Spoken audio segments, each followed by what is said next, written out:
Next is summarising. What is summarising? ठीक है, summarising is the art of presenting the classified data. Classified data को इस तरीके से प्रेजेंट करना in such a manner which is understandable and useful to management. एक ऐसा data तैयार कर लेना, इस तरीके से इसको हम क्लासीफाई कर देते हैं, क्लासीफाइड डाटा को इस तरीके से प्रेजेंट कर देते हैं कि जो मैनेजमेंट है, मैनेजमेंट जो उसको आगे देखने वाले हैं वो इजीली उसको अंडरस्टैंड कर पाए. ठीक है, या फिर अदर यूज़र्स, और भी उसके यूज़र्स होते हैं, जैसे कि कौन कौन से यूज़र्स होते हैं जो हमारे अकाउंट चेक करते हैं.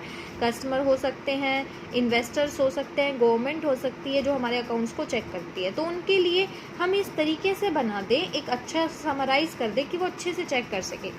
तो इसके अंदर क्या क्या बनते हैं? इनके अंदर बनता है trading and profit and loss account. ये आप आगे डीपली पढ़ेंगे कि ये ट्रेडिंग अकाउंट से फ़ायदा क्या होता है. देखो, ट्रेडिंग अकाउंट से आपका ग्रोस प्रॉफिट, ग्रोस लॉस निकल के आता है. ये आगे हम पढ़ेंगे क्या होता है. प्रॉफिट एंड लॉस से नेट प्रॉफिट, बिजनेस में नेट आप कितना प्रॉफिट कमा रहे हैं और कितना आपको लॉस हो रहा है, ये आपको पता लगता है प्रॉफिट एंड लॉस अकाउंट से. प्रॉफिट एंड लॉस फिर आप बनाते हैं आपकी बैलेंस शीट. बैलेंस शीट में क्या होता है? सारे एसेट्स, आपके बिजनेस में जो जो सामान रखा है आपने, एसेट्स जैसे कि फर्नीचर रखा है, कैश रखा है, ये सब रिकॉर्ड होता है. लाइबिलिटीज़, आपके ऊपर बर्डन क्या है, ये आगे आप टर्म्स पढ़ेंगे, एसेट्स लाइबिलिटीज़ क्या होती हैं. तो बैलेंस शीट होता क्या है? Balance sheet shows the financial position of the business. यहाँ पे आप सिंपली ये समझ लीजिए कि आपका बिजनेस स्टैंड कहाँ करता है, ये आपको बैलेंस शीट से पता लगता है. तो यहाँ पे आप एक समरी तैयार करते हैं. आप अपने बिजनेस में जितने भी प्रॉफिट, जैसे आपने सेल परचेज करा, अब सेल परचेज आप कितनी कितनी कर रहे हो, बाहर वाले को इससे मतलब नहीं है, उसको बस इससे मतलब है कि आप प्रॉफिट कमा रहे हैं या लॉस कमा रहे हैं. तो समरी में आप प्रॉफिट और लॉस को आप पता लगा सकते हैं. साथ ही साथ कोई इन्वेस्टर है, कोई पैसा लगाना चाहता है, वो ये देखेगा कि आप अच्छा कमाते हैं नहीं कमाते, आपका बिजनेस स्टैंड कहाँ करता है, तो उसके लिए बैलेंस शीट बनाई जाती है. तो फाइनेंशियल पोजीशन हमें समरी से पता लग जाती है. Next is analysing. ठीक है, एनालाइजिंग में हम क्या करते हैं कि हमारे जो भी बिजनेस ट्रांजैक्शंस है, ठीक है, उनका रिजल्ट जो है इस तरीके से तैयार करते हैं that the parties interested in the business can have full information. हम इस तरीके से जो भी ट्रांजैक्शंस होती हैं उनको इस तरीके से रिप्रेजेंट करते हैं कि जो भी हमारी पार्टीज़ हैं, पार्टीज़ मतलब हमारे एम्प्लॉयज़ हैं, हमारे मैनेजर्स हैं, हमारे प्रोप्राइटर्स हैं, मालिक हैं बिजनेस के, उनको फुल इंफॉर्मेशन मिल सके अबाउट द प्रॉफिटेबिलिटी और फाइनेंशियल पोजीशन की. मतलब हम उसको पूरा डीपली, हमने समरी तैयार कर ली, समरी के बाद हम उसको एनालाइज और डीपली चेक करेंगे कि जो हमने बनाया है क्या वो हमारी बिजनेस की प्रॉफिटेबिलिटी को सही से शो कर रहा है, क्या वो फाइनेंशियल पोजीशन को सही से दिखा रहा है. तो हम उसको इंटरप्रिटेट करते हैं, चेक करते हैं. And the last process is communication या communicating. Last process is communicating. Communicating में क्या होता है? कम्युनिकेशन हम करते हैं टू डिफरेंट यूजर्स.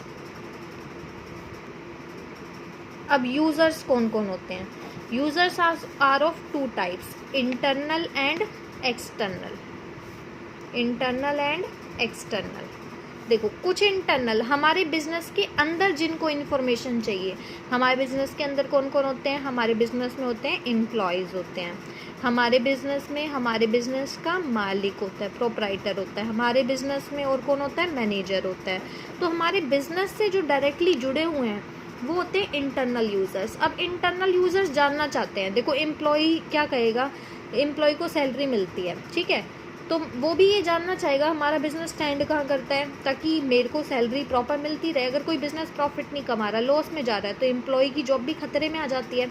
तो एम्प्लॉय ये चेक करना चाहता है कि क्या बिजनेस जो है वो साउंड पोजीशन में है, तो फाइनेंशियल पोजीशन अच्छी होनी चाहिए बिजनेस की. तो एम्प्लॉय भी उसके लिए क्या रहता है? अवेयर रहता है. प्रोप्राइटर मालिक, तो आपको पता ही है मालिक के लिए कितना ज़रूरी है कि एक बिजनेस साउंड पोजीशन में हो। तो प्रोप्राइटर को भी चेक करना पड़ता है कि सही है या नहीं है। मैनेजर को भी चेक करना पड़ता है कि बिजनेस जो है वो फाइनेंशियल पोजीशन है या नहीं है। तो हम जो बनाते हैं, अकाउंटिंग तैयार करते हैं जिसमें जर्नल होती है, हमारे जर्नल के बाद हम उसे क्लासीफाई करते थे, क्लासीफाई वाले को बोलते थे लेजर, लेजर अकाउंट बनाते थे। तो यहाँ पे जो भी होता है ये हमारे किसके लिए होता है, हम क्या अपने लिए बना रहे होते हैं? नहीं, ये हम दूसरों के लिए बना रहे होते हैं। अब दूसरे बाहर वाले भी हो सकते हैं, और बाहर वाले भी हो सकते हैं और अंदर वाले भी हो सकते हैं। तो इनको हम क्या करते हैं, कम्युनिकेट करते हैं। क्या करते हैं? कम्युनिकेट। हम फाइनेंशियल डाटा को कम्युनिकेट करते हैं डिफरेंट यूजर्स। अब एक्सटर्नल में कौन हो सकता है? गवर्नमेंट हो सकती है हमारी, ठीक है। कहीं NGOs भी होते हैं या फिर जो सोशल सर्विस करते हैं वो चेक करते हैं कि भाई कोई भी ऐसा काम ना किया जाए जो कि हमारे सोशल के हिसाब से गलत हो। तो गवर्नमेंट होते हैं, NGOs होते हैं, और भी जो हमारे बाहर हैं जैसे कि हमारे इन्वेस्टर्स जो हमारे बिज़नेस में पैसा लगाते हैं, वो भी देखना चाहते हैं। देखो, जो भी हमारे बिज़नेस में पैसा लगाएगा वो ये जानना चाहेगा कि भाई बिज़नेस अच्छा हो, ये ना हो मेरा पैसा डूब जाए, तो वो भी चेक करना पड़ेगा। तो ये जो फाइनेंशियल रिकॉर्ड हम तैयार करते हैं, जो बुक्स बनाते हैं, वो बुक्स इंटरनल और एक्सटर्नल यूज़र्स चेक करते हैं। तो इस तरीके से प्रोसेस था जिसे आप शॉर्ट फॉर्म में याद करेंगे, IMRCSAC।